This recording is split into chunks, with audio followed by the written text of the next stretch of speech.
అమ్మోనీయులను గూర్చి యెహోవా ఇలాగు సెలవిచ్చుచున్నాడు. ఇశ్రాయేలునకు కుమారులు లేరా? అతనికి వారసుడు లేకపోయినా మల్కోము గాదును ఎందుకు స్వతంత్రించుకునును? అతని ప్రజలు దాని పట్టణములలో ఎందుకు నివసింతురు?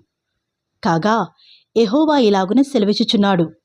రాగల దినములలో నేను అమ్మోనీల పట్టణమగు రబ్బా మీదికి వచ్చు యుద్ధము యొక్క ధ్వని వినబడజేసెదను.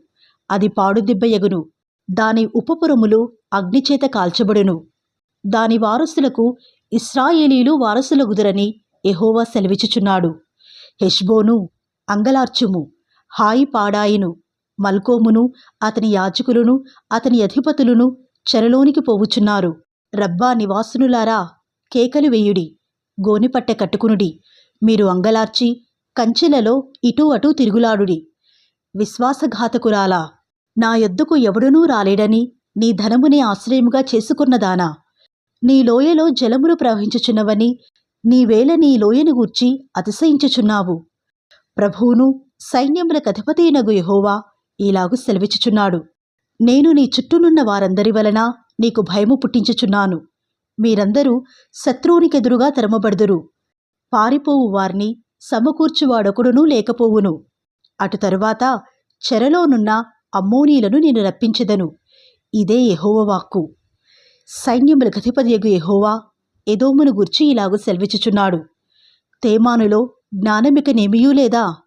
వివేకులకు ఇక ఆలోచన లేకపోయినా వారి జ్ఞానము వ్యర్థమాయనా? ఏశావును విమర్శించుచు నేనతనికి కష్టకాలము రప్పించుచున్నాను. దదానీయులారా, పారిపోవుడి, వెనుకకు మల్లుడి, బహులోతున దాగుకునుడి. ద్రాక్షపండ్లు ఏరువారు నీ యొద్దకు వచ్చిన ఎడల వారు పరిగెలను విడువరా? రాత్రి దొంగలు వచ్చిన ఎడల తమకు చాలునంత దొరుకు వరకు నష్టము చేదురుగదా? నేను ఏశావును దిగంబరినిగా చేయుచున్నాను. అతడు దాగి ఎండుకుండునట్లు నేనతనికి మరుగు స్థలమును బయలుపరచుచున్నాను. అతని సంతానమును అతని స్వజాతి వారును అతని పొరుగువారును నాశనమగుచున్నారు. అతడునూ లేకపోవును. అనాథులగు నీ పిల్లలను విడువుము, నేను వారిని సంరక్షించెదను. నీ విధవరాండ్రు నన్ను ఆశ్రయింపవలెను. యెహోవా ఇలాగు సెలవిచ్చుచున్నాడు. న్యాయము చేత ఆ పాత్రలోనిది త్రాగను రానివారు నిశ్చయముగా దానిలోనిది త్రాగుచున్నారే. నీవు మాత్రము బొత్తిగా శిక్ష నందుకుపోవుదువా? శిక్ష తప్పించుకొనుక నీవు నిశ్చయముగా త్రాగుదువు. బొస్రా పాడుగాను అపహాస్యాస్పదముగాను ఎడారిగాను శాపవచనముగాను ఉండుననియు దాని పట్టణములన్నీయు ఎన్నటనటికిని పాడుగా నుండుననియు నాతోడని ప్రమాణము చేసియున్నానని యెహోవా సెలవిచ్చుచున్నాడు. యెహోవా యొద్ద నుండి నాకు వర్తమానము వచ్చెను. జనముల యొద్దకు దూత పంపబడి ఉన్నాడు.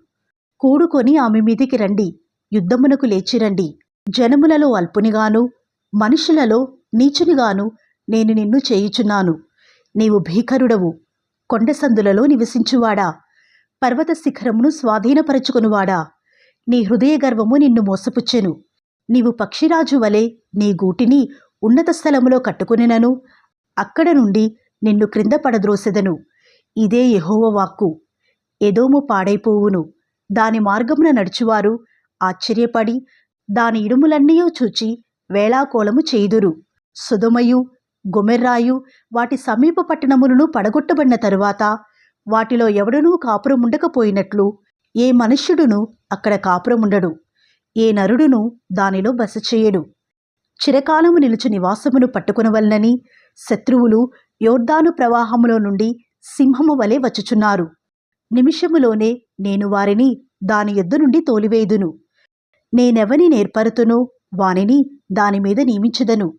నన్ను పోలియున్న వాడే నాకు ఆక్షేపణ కలుగుచేయువాడేడి? నన్ను ఎదిరింపగల కాపరియేడి? ఎదోమును గూర్చి యెహోవా చేసిన ఆలోచన వినుడి. తేమాను నివాసులను గూర్చి ఆయన ఉద్దేశించిన దాని వినుడి. నిశ్చయముగా మందలో అల్పులైన వారిని శత్రువులు లాగుదురు.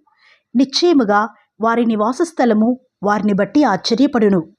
వారి పడిపోగా అఖండమైన ధ్వని పుట్టెను. భూమి దానికి దద్దరిల్లుచున్నది. అంగలార్పు ఘోషయు ఎర్ర సముద్రము దనుక వినబడెను. శత్రువు పక్షిరాజు వలె లేచి ఎగిరి బొస్రా మీద పడవలనని తన రెక్కలు విప్పుకొనుచున్నాడు. ఆ దినమున ఎదోము బలాఢ్యుల హృదయములు ప్రసవించు స్త్రీ హృదయము వలె ఉండును. దమస్కును గూర్చిన వాక్కు. హమాతును అర్పాదును దుర్వార్త విని సిగ్గుపడుచున్నవి. అవి పరవశములాయెను. సముద్రము మీద విచారము కలదు, దానికి నెమ్మది లేదు. దమస్కు బలహీనమాయెను, పారిపోవలనని అది వెనుక తీయుచున్నది. వణుకు దానిని పట్టెను. ప్రసవించు స్త్రీని పట్టినట్లు ప్రయాసవేదనలు దానిని పట్టెను. ప్రసిద్ధిగల పట్టణము బొత్తిగా విడువబడెను. నాకు ఆనందమునిచ్చు పట్టణము బొత్తిగా విడువబడెను. ఆమె యవనులు ఆమె వీధులలో కూలుదురు. ఆ దినమున యోధులందరూ మౌనులైందురు. ఇదే సైన్యములకు అధిపతియగు యెహోవా వాక్కు.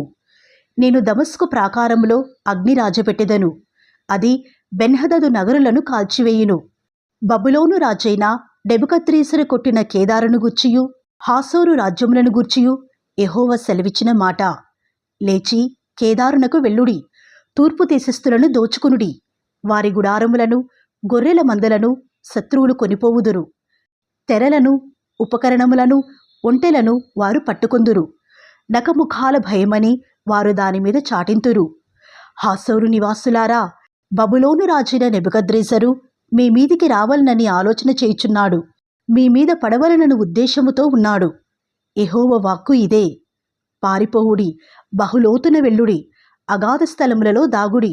మీరు లేచి ఒంటరిగా నివసించుచు గుమ్మములు పెట్టకయు గడియలు అమర్చగయు నిశ్చింతగాను క్షేమముగాను నివసించు జనము మీద పడుడి. వారి ఒంటెలు దోపుడు సొమ్ముగా ఉండును, వారి పశువుల మందలు కొల్ల సొమ్ముగా ఉండును. గడ్డపు ప్రక్కలను కత్తిరించుకొని వారిని నఖముఖాల చెదరగొట్టుచున్నాను. నలుదిక్కుల నుండి ఉపద్రవమును వారి మీదికి రప్పించుచున్నాను. ఇదే యెహోవా వాక్కు. హాసోరు చిరకాలము పాడై నక్కలకు నివాస స్థలముగా ఉండును. అక్కడ ఏ మనుషుడును కాపురముండడు, ఏ నరుడును దానిలో బస చెయ్యడు. యూదారాజైన సిద్కియా ఏలుబడి ఆరంభములో యెహోవా వాక్కు ప్రవక్త అయిన ఇర్మియాకు ప్రత్యక్షమై ఏలామును గూర్చి ఇలాగు సెలవిచ్చెను. సైన్యములకు అధిపతియగు యెహోవా సెలవిచ్చినదేమనగా, నేను ఏలాము యొక్క బలమునకు ముఖ్యాధారమైన వింటిని విరచుచున్నాను. నలుదిశల నుండి 4 వాయువులను ఏలాము మీదికి రప్పించి నలుదిక్కుల నుండి వచ్చు వాయువుల వెంట వారిని చెదరగొట్టుదును. వెలివేయబడిన ఏలాము వారు ప్రవేశింపని దేశమేదియూ నుండదు. మరియు వారి శత్రువులెదుటను వారి ప్రాణము తీయజూచు వారెదుటను ఏలామును భయపడచేయుదును. నా కోపాగ్ని చేత కీడును వారి మీదికి నేను రప్పించుదును. వారిని నిర్మూలము చేయి వరకు వారి వెంట ఖడ్గము పంపుచున్నాను. ఇదే యెహోవా వాక్కు. నా సింహాసనమును అచ్చటిని స్థాపించి ఏలాములో నుండి రాజును అధిపతులను నాశనము చేయుదును. ఇదే యెహోవా వాక్కు. అయితే కాలాంతమున చెరపట్టబడిన ఏలాము వారిని నేను మరలా రప్పించెదను. ఇదే యెహోవా వాక్కు.